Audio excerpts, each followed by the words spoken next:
7 India, सच दिखाने की हिम्मत।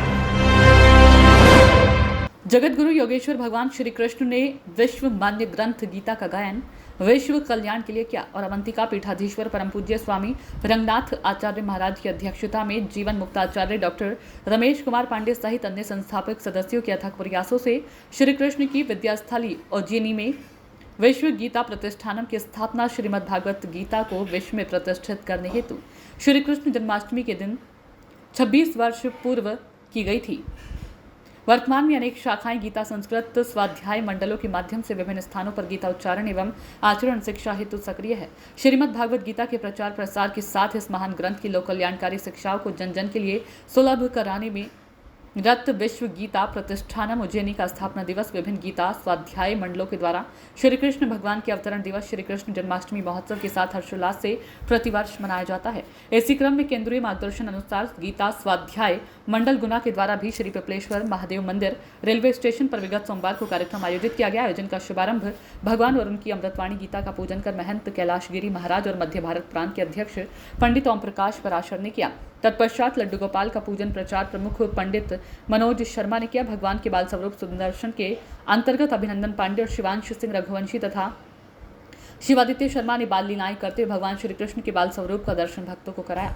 वक्तागणों में श्री कृष्ण के चरित्र का चित्रण करते हुए श्री हरिदत्त शर्मा मंत्री ने कहा कि हमें श्री कृष्ण के जीवन से शिक्षा लेनी चाहिए। अन्याय का प्रतिकार करने के लिए भगवान ने हमें शक्तियां दी हैं। इतिहास में भगवान भरोसे रहकर हमने अपने सामर्थ्य का प्रयोग न करते हुए धर्मियों को सनातन संस्कृति पर प्रहार का अवसर दिया, जबकि भगवान ने स्वयं कर्म की शिक्षा दी और अन्याय के प्रतिकार के लिए निर्देशित किया। केंद्रीय प्रचार प्रमुख साकेत रघुवंशी ने समर्पण के विषय में बताते हुए कहा कि जिस क्षण हम अहंकार अर्थात मैं के भाव से परे जाकर भगवान के चरणों में समर्पित हो जाते हैं तब तत्काल शांति का अनुभव करते हैं। भगवान की सेवा में तन समर्पित करने से देह शुद्धि होती है और मन को समर्पित करने से मन शुद्ध होता है। इसी प्रकार भगवान को धन समर्पित करने से धन शुद्ध होता है। इसलिए तन मन धन से भगवान के प्रति समर्पण से ही हमारा कल्याण होता है। अतः हमें सेवा समर्पण का अवसर कभी नहीं त्यागना चाहिए। गुना से मनोज कुमार शर्मा की रिपोर्ट। क्या दिव्य सत्सुख दे सकता हूं जिसके माध्यम से आप धर्म क्षेत्र कुरुक्षेत्र में युद्ध को अपनी आंखों से देख सकते हैं। और तब उन्होंने कहा कि महर्षि जी, अरे पूरी जीवन मेरा बिना नेत्रों के चला गया, बहुत अच्छी चीजें हुई जो मैं नहीं देख पाया, अब ये संहार और युद्ध की चीजें देखूंगा, इसके लिए मुझे अब आंखें नहीं चाहिए। और संजय ने वो कार्य संभाला। देखिए थोड़ा ध्यान दें, ध्यान इस बात पे दें कि ईसाई धर्म या मुस्लिम धर्म से पहले तो ये सनातन वैदिक धर्म ही था ना।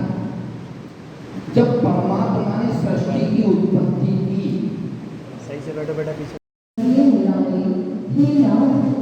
नारायण वासुदेव, सर्वप्रथम आप सभी को जन्माष्टमी की हार्दिक हार्दिक शुभकामनाएं। आज की गीता स्वाध्याय में आज का प्रेरक प्रसंग।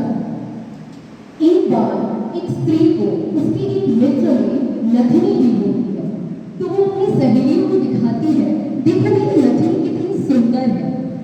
तभी वहां से गुजरते हैं कबीर दास जी और उनके मुख से निकलता है, नथनी दीनी यार ने, नथनी दीनी यार ने तो चेतन बारंबार, नाक दी करतार ने उनको दिया विसार। जी हाँ, आप मतलब सब समझ ही गए होंगे कि जिस मित्र ने नथनी दी है उसका चिंतन तो बार बार हो रहा है, उसका जिक्र बार बार हो रहा है, लेकिन जिस परम पिता ने यह नाक दी है उसको यह स्त्री भूल गई है।